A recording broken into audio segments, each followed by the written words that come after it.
جب بندے کے پاس علم نہیں نہ ہوتا تو وہ خوشبو کو بھی بدبو سمجھ رہا ہوتا ہے. آپ کہیں گے وہ کیسے؟ مولانا روم رحمۃ اللہ علیہ نے مثنوی شریف کے اندر لکھا ہے ایک بندہ تھا وہ چلا گیا عطار کی دکان پر. یہاں میرے عطار کی بھی بات آ جائے گی بیچ میں. میں بھی سیدی امیر اہل سنت کا غلام ہوں.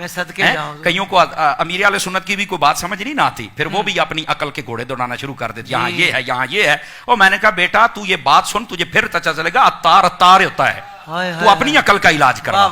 وہ چلا گیا عطار کی دکان پر, جاتے بے ہوش ہو گیا اور ایسے گرا کہ اس نے سمجھا مر گیا. اب کسی کی دکان پہ بندہ مر جائے تو مدعا تو پڑ گیا نا اس کے اوپر, وہ پریشان ہو گیا.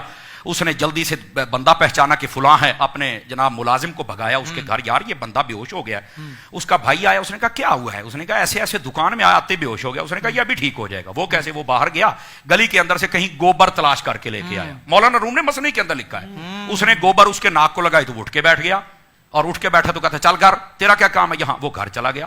اب وہ دکاندار پریشان ہے, اس نے کہا خدا کے بندے مجھے مسئلہ تو بتا کیا ہے, یہ خوشبو سونگی تو بے ہوش ہو گیا ہے اور اس نے گوبر کی بدبو سونگی تو یہ. اس نے کہا جناب اس نے بہت زیادہ جانور اور ڈنگر رکھے ہوئے ہیں, یہ ہر وقت ان کی بدبو میں رہتا ہے, اس نے کبھی عطار کی خوشبو دیکھی ہی نہیں ہے. جب یہ عطار کی خوشبو والی دکان پہ آیا تو بے ہوش ہو گیا.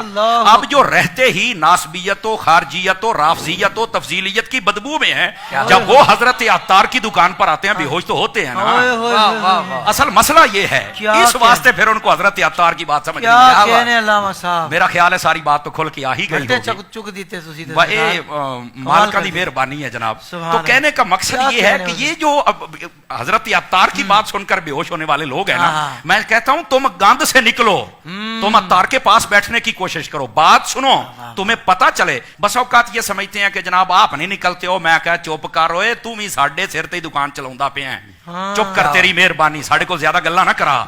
لیکن کہنے کا مقصد یہ ہے تمہیں حضرت عطار کا نہیں نہ پتا, تو جو رہتا ہی بدبو میں ہے, میری گزارش ہے آج کے اس پروگرام میں کہ ذرا خوشبو کی دنیا میں آ, تجھے پھر پتا چلے گا کہ اصل حقائق کیا ہوتے ہیں. جب حقائق کا پتا چل جائے گا حضرت عطار بھی سمجھ آ جائیں گے.